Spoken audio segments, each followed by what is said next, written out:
మేషరాశి వారికి ఇప్పుడు చూడండి, వివాహ సంబంధించినటువంటి విషయాలు అంటే వివాహం అవ్వకపోవడం ఒక ఎత్తు అయితే, వివాహం అయిన తర్వాత ఇద్దరి మధ్యన డిస్టర్బెన్స్ వస్తుంది.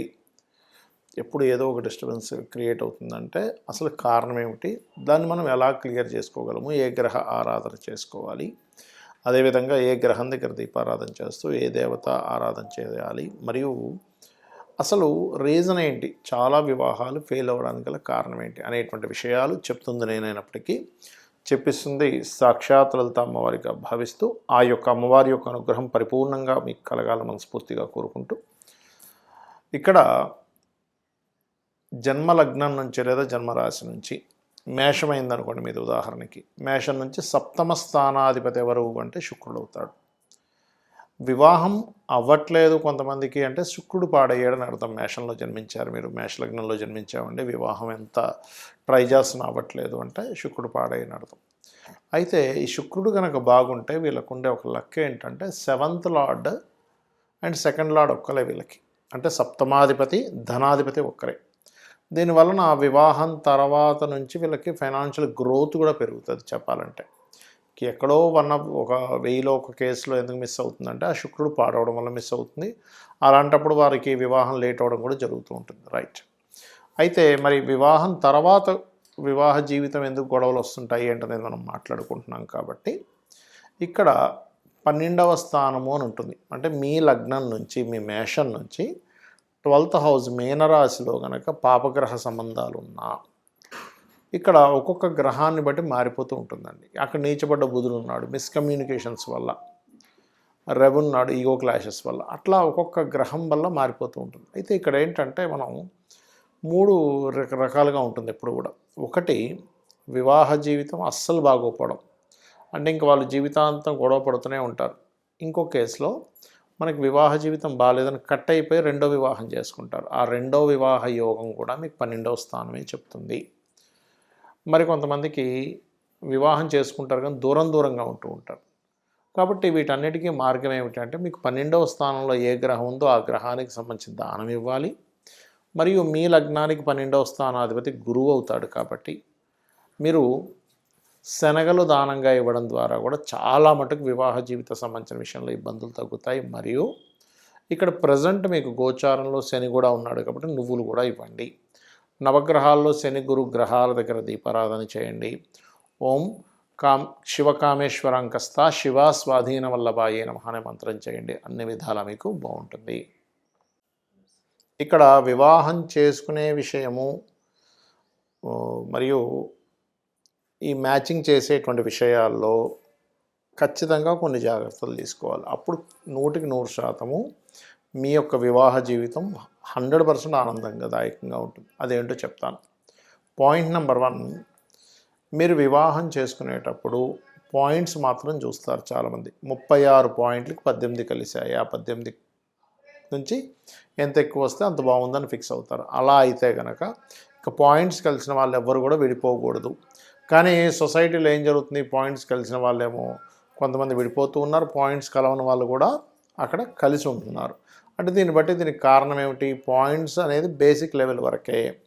నెక్స్ట్ ఏం చూడాలి అని చెప్పి చూసుకున్నట్లయితే ప్రధానంగా మీరు వివాహ సమయం ఎప్పుడు అనేది చూసుకోండి ఎప్పుడు కూడా. అంటే వివాహం పలానా సమయంలో చేసుకుంటే మంచిది అని ఉందనుకోండి, ఆ పలానా సమయం అనేది ఎప్పుడు వస్తుంది అంటే ప్రతి జాతకుడికి కూడా వాళ్ళ లైఫ్లో 3 నుంచి 5 సార్లు సమయంలో వస్తూ ఉంటుంది. మూడు అంటే వాళ్ళ లైఫ్లో ఒక 20వ ఏట 21వ ఏట నుంచి ఒక 3 to 5 టైమ్స్ వివాహ సమయం వస్తుంది.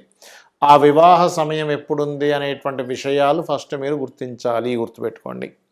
అలా 23 ఇయర్స్కి వస్తుందా, 25 ఇయర్స్కి వస్తుందా, లేకపోతే 27 ఇయర్స్కి వస్తుందా, 30 ఇయర్స్కి వస్తుందా, కొంతమందికి 32 ఇయర్స్కి వస్తూ ఉంటుంది, కొంతమంది 40 ఇయర్స్లో చేసుకుంటారు. అలాగా 3 to 5 టైమ్స్ వస్తుంది వివాహ సమయం అనేది. అలాగే వివాహం చేసుకోకూడని సమయాలు కూడా వస్తాయి. ఇది ఎలా చూస్తాము అంటే, మీకు సప్తమ స్థానాధిపతి సప్తమంలో ఉండే గ్రహము లేదా శుక్రుడికి శుభగ్రహ సంబంధాలు వస్తాయి గోచారంలో. అలా కాకుండా ఈ గ్రహాలకి పాపగ్రహ సంబంధాలు వచ్చినప్పుడు చేసుకోకూడదు. ఇది మెయిన్ అన్నమాట. ఓకే, అంటే మనం ముందుగా సమయం కనిపెట్టుకోవాలి ఎప్పుడు చేసుకోవాలి అనేది. రైట్. ఇక రెండవది, ఎర్లీగా చేసుకుంటే మంచిదా, మధ్య వయసులో చేసుకుంటే మంచిదా, లేటుగా డిలేగా చేసుకుంటే మంచిది అని కూడా ఉంటుంది. అంటే అలాగా సప్తమం కనుక శాటర్న్‌తో సంబంధం వస్తే వాళ్ళు 30+ చేసుకున్న తర్వాతే బాగుంటుంది వాళ్ళ లైఫ్. అంటే 30+ తర్వాత చేసుకుంటేనే బాగుంటుంది. అలా ఏమీ లేదంటే మీడియం మామూలుగా 25 ఏళ్ళు 26, 27 ఏళ్ళలో చేసుకోవచ్చు. ఎర్లీ మ్యారేజ్ యోగాలు ఉంటాయి. కొంతమందికి చూడండి మనం వింటూ ఉంటాం ఇప్పటికి కూడా. ఆ అమ్మాయికి 15 ఏళ్ళకే చేసేసారట. అలా అని ఇప్పుడు లీగల్ కాదు అది కానీ చెప్తున్నాను నేను మీకు. అలా ఎర్లీ మ్యారేజ్ ఒక్కోసారి కొంతమందికి జెంట్స్ కూడా 21 ఇయర్ కల్లా టక్కని పెళ్ళి అయిపోతుంది. అలా ఎర్లీ మ్యారేజ్ యోగం ఉందా? ఇది ఫస్ట్‌గా తెలుసుకోవాలి. ఇక మూడో విషయం ఏంటంటే ఇక్కడ మీరు ఎప్పుడూ కూడా వివాహం సమయం విషయంలో కేవలం పాయింట్స్ మాత్రమే కాకుండా వాళ్ళిద్దరి జన్మజాతక చక్రాల్లో మూన్ యొక్క స్టార్‌ని బట్టి పాయింట్ ఒకటే కాకుండా ఆ మూన్ స్టార్స్ మిత్రులా, శత్రువులా అనేది కూడా చూసుకోవాలి. అంటే వాళ్ళు కనుక మిత్రులు అనుకోండి అప్పుడు వాళ్ళిద్దరి మధ్యని మనసులు బాగా కలుస్తాయి. మనసు బాగా కలిస్తే చిన్న చిన్న విషయాలు కూడా వాళ్ళు అంటే చిన్న చిన్న విషయాలను పెద్దగా పట్టించుకోరు. పెద్ద విషయాలను చిన్నగా చూస్తారు. అదే మనస్కారకులు కలవలేదనుకోండి చాలా చిన్న విషయాన్ని కూడా ఏదో పెద్ద విషయంగా ఫీల్ అవుతూ ఉంటారు. ఇది గుర్తుపెట్టుకోండి. రైట్.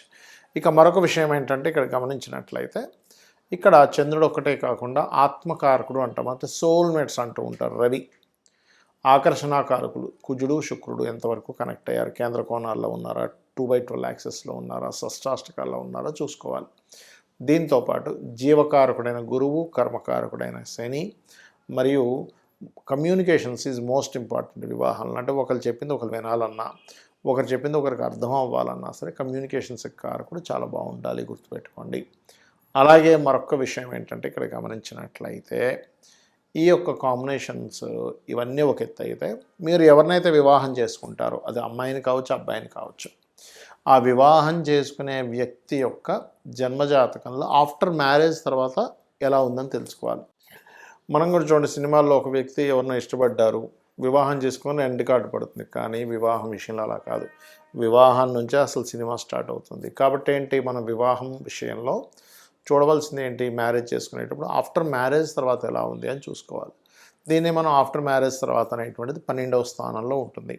కాబట్టి 12వ అధిపతి ఎవరయ్యారు, 12వ స్థానంలో ఏ గ్రహం ఉంటే ఏ దానాలు ఇవ్వాలి. ఉదాహరణకి రవి ఉన్నాడు అనుకోండి, గోధుమలు ఇవ్వండి.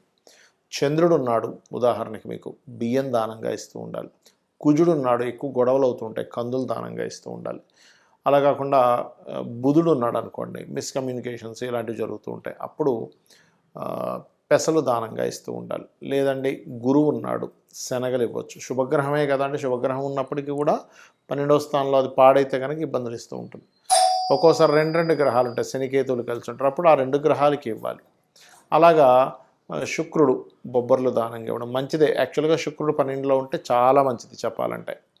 అలాగే శని ఉన్నాడు అనుకోండి, నువ్వులు దానంగా ఇవ్వడం. రాహు అయితే మినుములు, కేతువు అయితే ఉలవలు దానంగా ఇవ్వడం చేస్తుండాలి. ఈ రకంగా మీరు కనుక 12వ స్థానంలో ఉండేటువంటి గ్రహానికి దానం ఇవ్వడము, మ్యాచింగ్ విషయంలో ఈ జాగ్రత్తలు కనుక తీసుకున్నట్లయితే ఖచ్చితంగా మీకు బాగుంటుంది.